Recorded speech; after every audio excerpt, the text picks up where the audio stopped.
Good morning, Michelle Saxman here, and ready to share with you some time with Jesus Calling by Sarah Young on May the 23rd. Really just one big takeaway, and that is we determine what we will see. We've determined what our focus will be. We prime the pump literally before we even get out of bed. As we're opening our eyes, the thought train begins.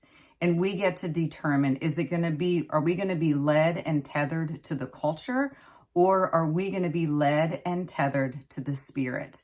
So we determine what we're going to see. And I really appreciate the reminder that sometimes these trials are just so that we get reminded about the earth shackles, being shackled, tethered toward the culture, toward things that lead toward fear.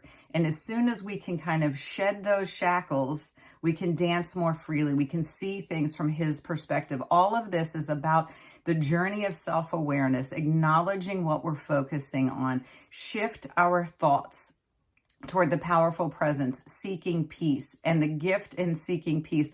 I've mentioned it before. There are so many gifts from spending time in His presence, and the gift of peace is just one. There's going to be opportunities for wisdom and perspective and patience and developing the fruits of the Spirit. So on to the readings for today. Proverbs chapter 16, verse 9. A man's mind plans his way, but the Lord directs his steps and makes them sure. And to me, that is the universe unfolding, that path that He begins revealing. We can set the intention in our mind and in our thought life, but truly the universe will be unfolding events, the plan that He has for us. Then the second reading is Colossians chapter 2, verses 2 and 3.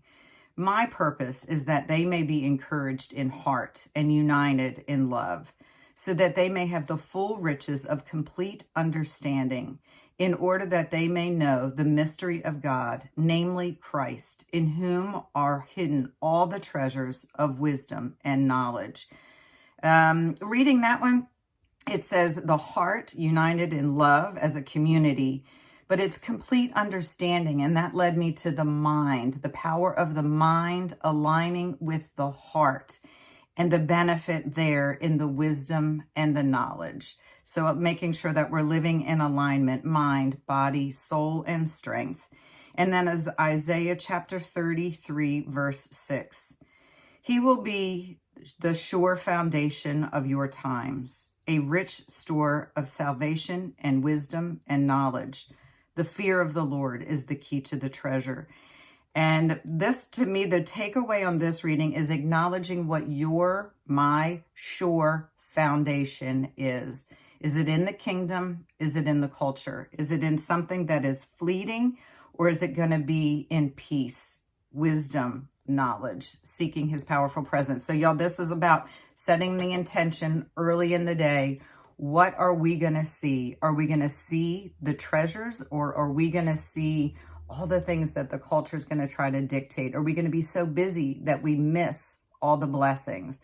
So acknowledging we can sit for a moment, take a look at the trial, just for a moment, not for suffering, but to seek the lesson. So look at the circumstance and determine are you walking toward the pit, or are you seeking the ladder to climb toward His presence?